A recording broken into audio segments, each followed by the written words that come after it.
Bitcoin's price action has surged by over 7.6% in the last 24 hours. This particular breakout is something that we've been talking about and challenging over the last few weeks, although we didn't think we're going to see this right away. Some interesting things going on with the US, the Fed, and the potential for interest rate cuts next month have surged or have led the market to surge to the upside quite significantly. In today's video, I'm going to be sharing my thoughts and opinions on the short, medium, and long-term views for Bitcoin, so you can be up to date with all the latest and greatest with BTC. Let's get down into the charts, and as I do, smash that like button if you're new, subscribe, and let's check out the technical analysis. If we load this up here, we can see that Bitcoin's price action here, paired up with USDT on the 1 hour Binance chart, has seen a significant surge to the upside, 7.64% here in the last 24 hours. It's a pretty significant run. Well, obviously, in our previous videos, we were talking about the idea of the price action moving up to $65,000 to $66,000, and I did, of course, have that conservative range around $63,000 to $64,000.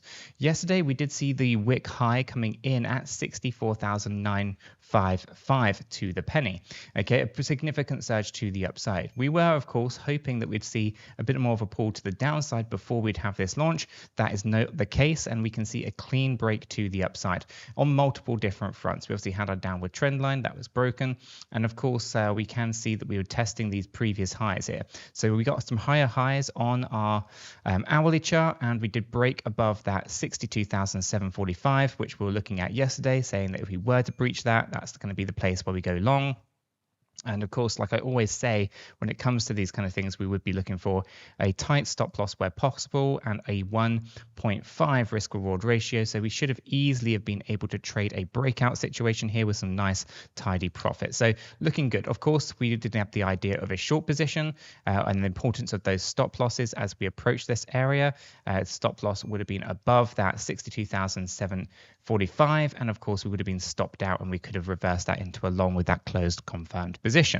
Okay, so obviously all of those kind of trading stuff been quite interesting over the last kind of 24 to 48 hours. Now as we get into the weekend, are we looking for another pull to the upside? I don't think we're finished yet. As I said, I am expecting that $65,000 to $66,000, right? And we haven't really got there just yet. So I'm expecting to see whether or not we can push up just a little bit more before we start talking about those moves to the downside. And yeah, I would say that that's a highly likely situation. If we take a look at our stochastic RSI, you can see here on the hourly, it's correcting quite nicely. Is overbought, of course, on those macro timeframes, the daily, the 8 hour, and so forth. We're going to talk about those in a moment. But we can see here that the momentum is still shifting to the downside. So there's still this idea that maybe there's a little bit more pull to the downside. But you can see here that volumes are decreasing specifically as we start to have this correction. It shows that there's weakness in selling off Bitcoin, and we can start thinking about that surge a little bit higher. My expectations as it stands right now are going to put the price action right up in this range between 65,272 and 65,789. That's going to be the area based on its existing low. But if we do pull back just a bit further, then we are going to be looking at slightly higher targeted ranges there for Bitcoin on the 1 hour time frame. Our smart money concepts is looking quite interesting. Change of character here on the hourly chart. Coming in right here once we kind of got these closed positions above the previous swing highs, and you can see there's a couple of fair value gaps, this one and this one. We will be looking to grab those, in my opinion. I just don't think it's going to happen right away, but we will be looking for a move to the downside once we kind of come and tap up into that slightly higher range. So smart money concepts kind of aligned here to the idea that we have a weak high and a strong low. Equilibrium is right down with the previous area of consolidation, 200 EMA, 50 EMA, 50 SMA. But yeah, so to me, it looks like we still have a bit more of a push to the upside before coming down and retesting out some of those existing lows, and of course, grabbing out the fair value gaps from smart money concepts. So it's great to see a nice strong breakout here. Now, obviously, our range of expectations are coming in line with the idea that we are in this kind of bigger corrective move to the upside. We were, of course, a couple of weeks back talking about the idea of potentially pushing the $70,000 level. And let me show you why that is. The reason for that particular target and why, I was being conservative around 65 to 66, it all comes down to, where we currently sit on the Fibonacci scale here. So as we have our existing lows, you can see that there is this idea of coming up more towards these previous swing highs. Now, of course, we can see that this area of $65,000 is the 618. So again, interesting area for price to react to as well. In terms of retracements, retracing this entire move to the downside, which with our swing low coming down here on the 5th of August low point right inside here. This retracement so far has been rejected right there on the 786.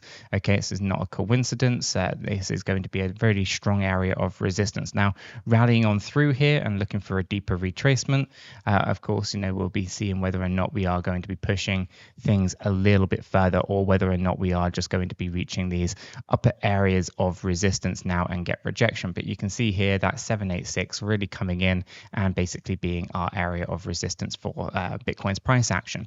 So that's your 1 hour time frame, right? Basically, the message that I've been talking about for a while when it comes to BTC is basically expect the unexpected and expect liquidation. So basically, the market is continuously continuingly extracting liquidity. Okay, if we roll this up into a daily time frame, you can really see this in a bit more of a clearer picture. This is the trade that we were talking about with that tight stop loss, and so again we would have taken the L on that one. That's okay. As we kind of rallied up past the 62,745 and of course hit that upper area on those targeted ranges. We were hoping to come back down to the 55 to 56, but it looks like that completed over here, so we can remove that one from our targeted ranges. And the idea of 54 to 55 is going to be an area I'm going to leave off the chart for now, because that will come into play, I believe, at a later date. Okay, so we'll keep a close eye on that, but for the most part, everything is kind of playing out as we were kind of talking about in the bigger macro picture, looking for the rally, and then from here we're looking for the bigger crash to the downside, because that isn't voided yet. We are still looking for this move to the downside. It does change with the most recent surge, the most recent breakout on the smaller time frames does change our analysis ever so slightly. It does put us more towards 41.7 to 45.5 on this one. So we can't rule that out just yet. And of course, historically, every time the Federal Reserve have lowered their interest rates, the stock market has crashed.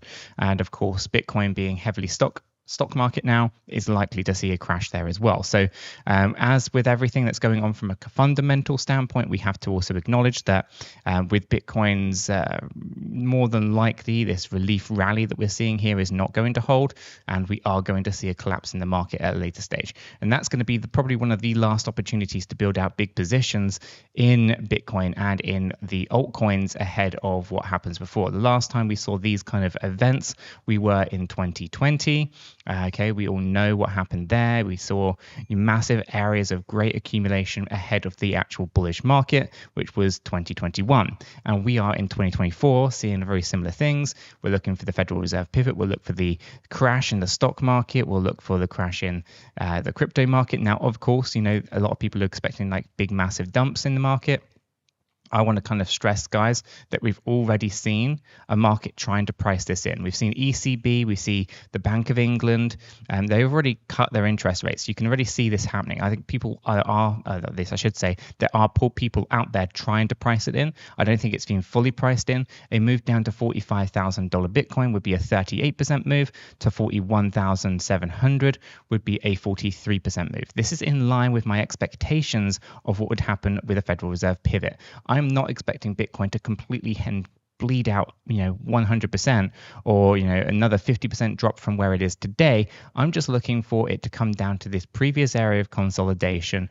It's three-wave corrective area between $41,000 and $45,000, a 43% crash from March, and that should basically be enough to kind of be the end of this crypto correction. But again, time will tell whether or not I'm right on that or whether I'm wrong. On our bigger macro picture, I'm still looking for a six-figure Bitcoin by the time 2025 comes to an end. So we are going to be talking minimum of 100, but I think we're probably potentially going to be pushing more towards 130, maybe $135,000 by the time this bull market comes to an end. So for me, Bitcoin's in a really good spot. It's in one of those locations where you can see everything kind of playing out quite nicely, and we're kind of progressing quite nicely towards its ultimate end goal next year of a bull market high. You guys can let me know your thoughts on all of this in the comments down below. Do you agree? Do you disagree? Where do you sit with BTC's price action? Let me know in the comments, or join us in our free Discord server linked in the description. Check out my second channel for I cover the Cardano technical analysis over there